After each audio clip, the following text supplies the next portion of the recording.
नमस्कार. 2026 साली होणाऱ्या अंकोलीच्या श्री भैरवनाथ यात्रेमध्ये सर्वांचं खूप खूप स्वागत. तर ही आहे या यात्रेची 4 दिवसांची रूपरेषा. 9 एप्रिलला यात्रेची सुरुवात होईल आणि 12 एप्रिलला याचा भव्य समारोप होईल. या प्रत्येक दिवशी काहीतरी खास आहे आणि आपण ते सगळं आता सविस्तरपणे पाहणार आहोत.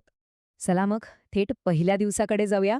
गुरुवार 9 एप्रिल याच दिवशी जागरणाने आणि भक्तीच्या सुरांनी या पवित्र उत्सवाला सुरुवात होते. बघूया नक्की काय काय घडतं या दिवशी. म्हणजे सर्व भाविक एकत्र येऊन आपला उपवास सोडतात आणि मग रात्री 10 वाजता श्रींच्या जागरणाचा आणि गोंधळाचा कार्यक्रम सुरू होतो. दुसरा दिवस म्हणजे शुक्रवार. याच दिवशी यात्रेचे मुख्य आणि सर्वात पवित्र विधी पार पडतात. ही वेळ जरा विशेष लक्षात ठेवा. पहाटेचे 5 वाजता. दिवसाची इतक्या लवकर सुरुवात होण्यामागे एक खूप खास कारण आहे. हा यात्रेतला सर्वात महत्वाचा मुहूर्त समजला जातो. हो, बरोबर.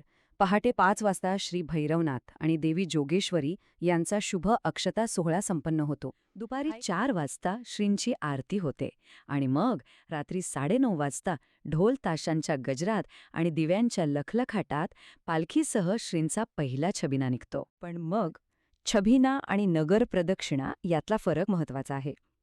छबिना ही दररोज रात्री निघणारी मिरवणूक आहे. पण नगर प्रदक्षिणा ही यात्रेच्या शेवटच्या दिवशी होणारी एक महाप्रदक्षिणा आहे, जी संपूर्ण गावाला आशीर्वाद देत यात्रेचा भव्य समारोप करते.